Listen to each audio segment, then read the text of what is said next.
রচনা একটি পথের আত্মকথা। আমি একটি পথ অর্থাৎ রাস্তা। পথিক আমার বন্ধু। মানুষের সেবাই আমার কাজ। এটা হর্ষই হবে, সেবা, মানুষের সেবা। অন্তস্তটা কেটে দেবে। বেশ, আমার অনেক নাম আছে, যেমন মেঠো পথ, আলপথ, গ্রাম্য পথ, সড়ক পথ, রাজপথ ইত্যাদি। আমি বেশিরভাগ সময় একটা গ্রামের সাথে অন্য গ্রামের যোগাযোগ স্থাপন করি। আবার কখনো একটা গ্রাম থেকে শহরের মধ্যে যোগাযোগ স্থাপন করি। আবার কখনো এক শহর থেকে অন্য শহরে যোগাযোগ স্থাপন করি। এটা কিন্তু ভূমিকা আলোচনা করলাম। এইখানে তোমাদের যদি অসুবিধা হয় বা দু একটা বানান ভুল আছে, তোমরা জানো যে আমি ডেসক্রিপশনে লিঙ্ক দিই, যেটা আমার সাইটে তোমরা পেয়ে যাবে। আমার সাইটে পৌঁছে যাবে, সেখানে গেলে অন্য অন্য রচনাগুলো পেয়ে যাবে। মানে এখানে যে ভুলটা সংশোধন করা হবে না, কিন্তু ওখানে ভুলটা সংশোধন করে দিই। বেশ, চলো। জন্ম সময়। আমি কবে কার ইচ্ছায় তৈরি হয়েছিলাম আমি জানি না, তবে আমার মনে পড়ে প্রথমে আমি একটি গ্রামের সঙ্গে অন্য একটি গ্রামের শুধুমাত্র একটি যোগাযোগ কেন্দ্র ছিলাম। তখন আমার নাম ছিল আলপথ, অর্থাৎ জমির মাঝখানের আল দিয়ে মানুষ যাতায়াত করত। ওখানে কিন্তু একটু লাইন বাড়ানো আছে, ওখানে মেঠো পথও বলা হয়, লেখা আছে। সেটা পরে ঠিক করেছি, এখন ঠিক মানে এটা আগে ভিডিও করেছি। বেশ, কেউ কেউ আমাকে মেঠো পথও বলতো, এখানেও দিয়েছি। তখন আমার দেহ সবুজ ঘাসে ঢাকা থাকতো। কিছুদিন পর আমি আরও দুটি গ্রামের সঙ্গে যোগাযোগ স্থাপন করে ফেললাম। আমার দৈর্ঘ্য বড় হলো। আমার দুপাশে মাটি ফেলে আমাকে চওড়া করা হলো।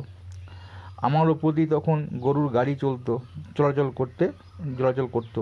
চাষিরা গরুর গাড়িতে করে শস্য নিয়ে যেত আমার ওপর দিয়ে, আর সেই শস্য কখনো কখনো আমার ওপর ছড়িয়ে পড়তো। কত পাখি এসে আমার ওপর পড়ে থাকা শস্যগুলো খেতে আসতো।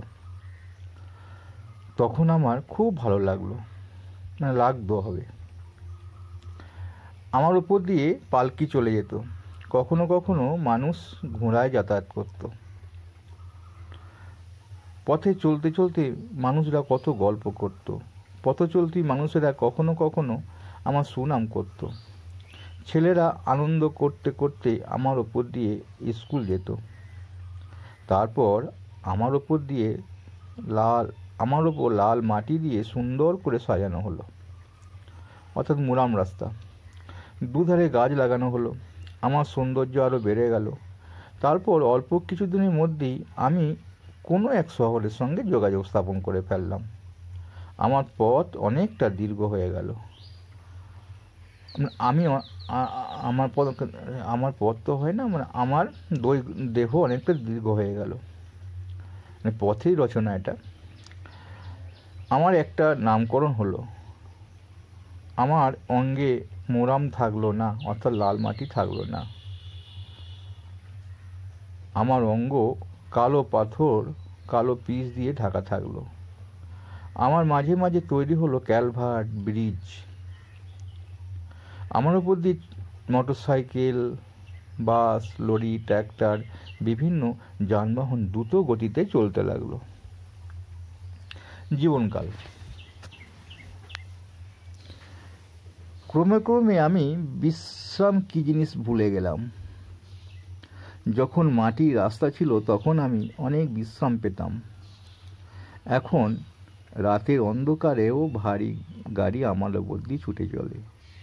আমার এখন খুব কষ্ট হয়, কিন্তু আমি তো পথ, তাই কষ্টের কথা কাউকে বলতে পারি না। তাছাড়া বলেই বা কী হবে? মানুষের সেবা করাই তো আমার ধর্ম। তাই সকল কষ্ট আমি মুখ বুজে সহ্য করে নিই।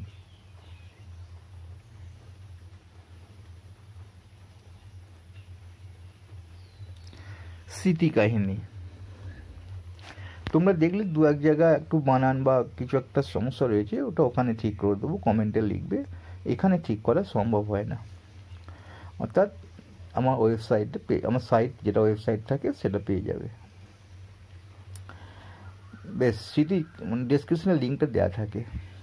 স্মৃতি কাহিনী, আমি কত ছিনতাইবাজ লুটপাট দেখেছি, কত মানুষ নিঃস্ব হয়ে গেছে এই ছিনতাইবাজদের হাতে, বা ছিনতাইকারীদের হাতে হবে, ওটাই করা আছে। কত মানুষ খুন হয়েছে আমার বুকের ওপর, কতবার আমি রক্তাক্ত হয়েছি তার ঠিক নেই। আমি সাধারণ মানুষকে অনেক সাবধান করে দিতে চেয়েছি, ছিনতাইকারীদের নিষেধ করেছি এই অন্যায় কাজ যেন তারা না করে, কিন্তু আমার ভাষা তারা কেউ বোঝেনি। আমি বেদনায় চোখে জল ফেলেছি, আমি কিচ্ছু করতে পারিনি, কারণ আমার পক্ষে কিছু করা সম্ভব ছিল না, কারণ আমি তো শুধুমাত্র একটা পথ। অতীত জীবনের সঙ্গে বর্তমান জীবনের তুলনা। যখন আমি সরু সংকীর্ণ রাস্তা ছিলাম তখন কত আনন্দ ছিল আমার, সারা গা আমার ধুলো মাখা থাকতো, বর্ষায় আমার গা কাদায় ভর্তি থাকতো, আমার উপর দিয়ে মানুষ পায়ে হেঁটে যাতায়াত করত, কত সুখ দুঃখের গল্প করত, আমি সেসব গল্প মন দিয়ে শুনতাম। কত চেনা মানুষ থাকতো, আমি তাদের সব গল্প শুনতাম।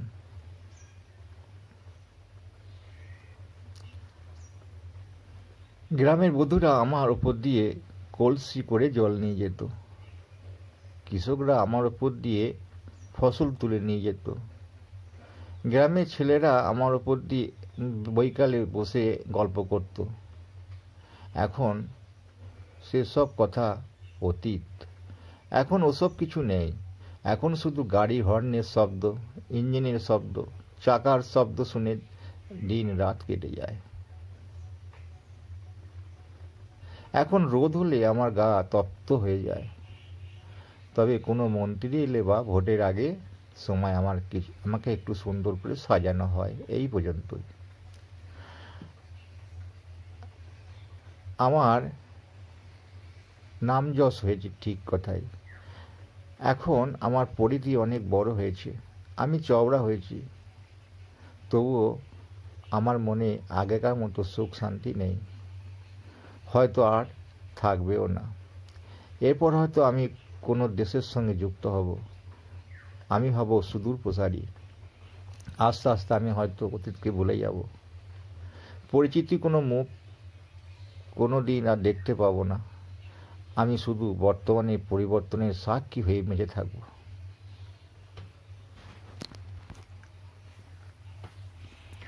উপসংহার, আমি তোমাদের সাথী হয়ে আছি আর সারা জীবন তোমাদের সাথী হয়ে থাকব।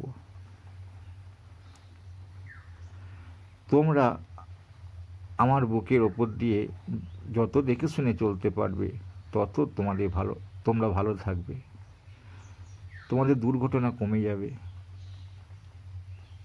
আমার ক্ষত যত মেরামত করতে পারবে তোমাদের দুর্ঘটনা তত কমে যাবে।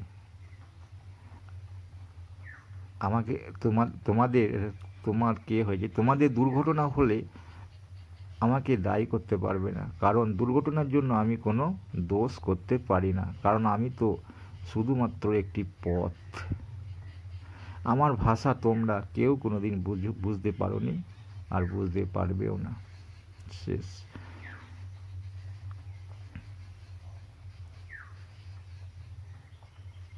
এখানে দেখো, এইগুলো লিখিত আকারে যদি পেতে যাও তাহলে আমি যেটা আগে বলে দিলাম, ভিডিও নিচে ডেসক্রিপশনে লিঙ্ক দেওয়া আছে, সেখান থেকে দেখে নিলে এগুলো সংশোধন তোমাদের ওখানে করে দেবো। ওখানে তো রিডিংটা পড়িয়ে দেওয়া হয় না, তাই এখানে রিডিংটা পড়িয়ে দিলাম। ভালো একটা লাইক করবে।